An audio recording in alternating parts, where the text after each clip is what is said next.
আজকে পরিষ্কার ভাষায় বলতে চাই অন্তর্বর্তীকালীন সরকারকে, আজকে যখন দেখি এনওয়ার মেনন সাহেবরা, আজকে যখন দেখি আওয়ামী লুটেরাদেরকে জামায় আদরে আনা হয় কোর্টে, আমাদের তখন রক্তক্ষরণ হয়।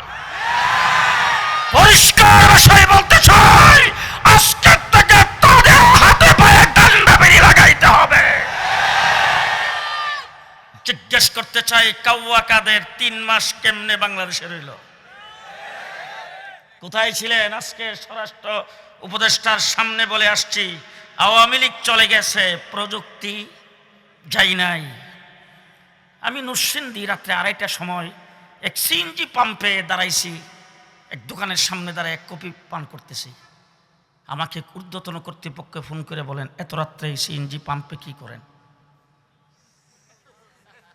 তাহলে আমাদেরকে সব সময় মনিটর করা হতো। আমাদের মোবাইলে কথা বলা পর্যন্ত নিরাপদ ছিল না, আমাদের চলাফেরা পর্যন্ত নিরাপদ ছিল না। আওয়ামী লীগ চলে গেছে, তাদের প্রযুক্তি চলে যায় নাই। 3 মাস পর্যন্ত কাউয়া কাদের বাংলাদেশে থাকলো, তাকে কেন ধরতে পারলেন না? পরিষ্কার ভাষায় বলতে চাই, আওয়ামী লীগ, বিএনপি, জাতীয় পার্টি সহ আওয়ামী বিরোধী যারা, তারা নির্যাতিত হয়েছে। আমরাও স্বীকার করি না, 100 বার স্বীকার করি। তাদের অনেককে ফাঁসির কাস্টে ঝোলানো হয়েছে, তাদের অনেককে ক্রস ফায়ার দেওয়া হয়েছে, তাদের অনেককে গুলি করে হত্যা করা হয়েছে, বৎসরের পর বৎসর তাদেরকে জেলখানে আটকে রাখা হয়েছে, তাদের উপর নির্যাতন হয়েছে, হাজার হাজার মামলা দিয়ে, লক্ষ লক্ষ আসামি দিয়ে তাদেরকে গড়সারা করে রাখা হয়েছে। আমরা সবগুলি স্বীকার করি, কিন্তু যারা নির্যাতিত হয়েছেন সকলকে বুকে হাত রেখে জিজ্ঞেস করতে চাই, আপনাদের 17 বৎসরের নির্যাতন একত্রিত করলে আমার শাপলা চত্বরের এক রাত্রির সমান হবে না। শাপলা চত্বরে আমাদের উপর দিয়ে 1,54,000 গুলি চালানো হয়েছে।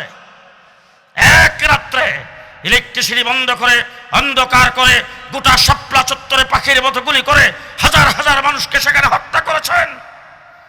রাস্তার গাছ কেটে, লাইব্রেরিগুলোতে আগুন দিয়ে, স্বর্ণের দোকানে আগুন দিয়ে আমাদের গাড়ি দুষ্টা পেয়েছেন।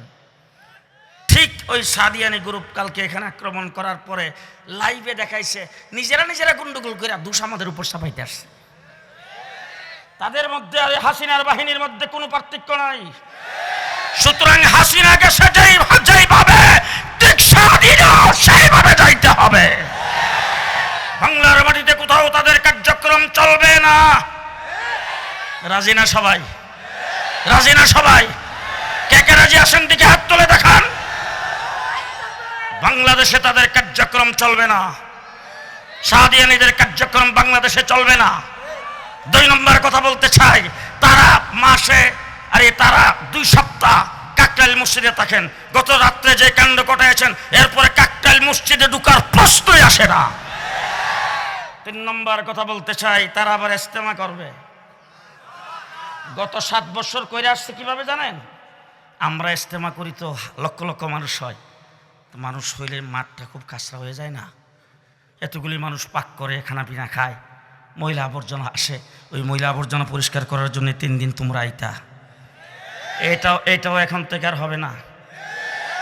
আস্তে আস্তে আস্তে আস্তে এটাও আর হবে না। যেই মাঠে তোমরা আক্রমণ করে আল্লাহর ওলিদের রক্ত জড়িয়েছ, সেই মাঠে তোমাদেরকে কোনো ইজতেমা করতে দেওয়া হবে না, হবে না, হবে না।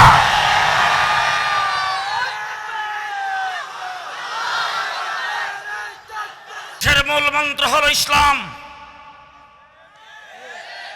যদি তাই হয়ে থাকে, 54 বৎসরের বাংলাদেশ, দেশটা স্বাধীন হওয়ার পরে সর্বপ্রথম আসলো সোনার বাংলা। 74 সনে একজনে বমি করছে, আরেকজনে খাইছে, আমি নিজে চোখে দেখেছি। কিছুদিন পরে আসলো সবুজ বাংলা। এরশাদ সাহেব এসে ঘোষণা দিলেন নতুন বাংলা। লেডি প্রধানমন্ত্রী ক্ষমতা এসে বলছেন মডার্ন বাংলাদেশ। কিছুদিন পরে বলেন আধুনিক বাংলাদেশ। এরপরে করেছেন ডিজিটাল বাংলাদেশ। পদ্মা সেতু উদ্বোধনের সময় ঘোষণা দিয়েছেন স্মার্ট বাংলাদেশ। সব বাংলা দেখা শেষ। 17 বৎসর আন্দোলনের সংগ্রাম করে জুলাই আগস্টের ছাত্র জনতার আন্দোলনে আমার কওমি মাদ্রাসার 84 জন ছাত্র জীবন দিয়েছেন।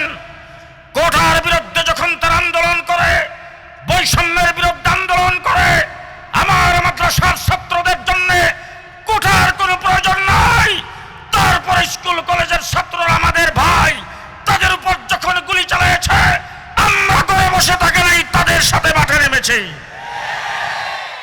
দেশপ্রেমিকের পরিচয় আমরা দিয়েছি। যদিও তোমরা আমাদেরকে রাজাকার বলেছ, আমরা পাকিস্তানি রাজাকার নয়, কিন্তু তোমরা আজকে প্রমাণ করেছ তোমরা সবাই ইন্ডিয়ান রাজাকার। ইন্ডিয়ান রাজাকার দিয়ে বাংলাদেশ হুমকির সম্মুখীন। আজকে গত 4 মাস তোমরা পদে পদে বাংলাদেশের বিরুদ্ধে ষড়যন্ত্র করে যাচ্ছ। জুলাই আগস্টের যে স্বাধীনতা অর্জিত হয়েছে, সেই স্বাধীনের পরে ধর্ম উপদেষ্টা ঘোষণা করেছেন সামনে নির্বাচন দিয়ে নির্বাচিত সরকারের কাছে ক্ষমতা হস্তান্তর করে উনারা চলে যাবেন। আমি আজকে আপনাদের সামনে বলতে চাই, যদি রাজি থাকেন সকলে তারা সমর্থন দিবেন এবং বাংলাদেশ হবে ইসলামের বাংলাদেশ, ইসলামের বাংলাদেশ। রাজি আছেন? রাজি আছেন? দেশ হবে ইসলামের বাংলাদেশ। আমাদের নেতৃত্ব দিবেন মহিবুল্লাহ বাবনগরী। আমরা তার নেতৃত্ব ঐক্যবদ্ধ। আপনারা তার নেতৃত্ব অগ্রসর হতে প্রস্তুত আছেন কিনা জানতে চাই।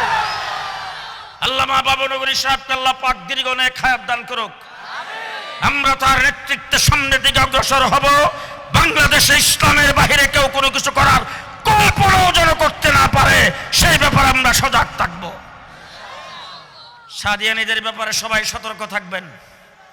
উলামা একরামের পক্ষ থেকে যে কোনো সময় যে কোনো কর্মসূচি সবাই আসতে রাজি আছেন তো? ইনশাআল্লাহ বসে পড়েন, বসে পড়েন। আমির হেফাজত আল্লামা শাহ মহিবুল্লাহ বাবনগরী আজকে প্রধান অতিথির সর্বশেষ নসিহত করে তারপরে তিনি আখিরি মোনাজাত দিবেন। আমরা মোনাজাত করে এখান থেকে বিদায় হব। আল্লাহ আজকের মাহফিলকে কবুল করুন।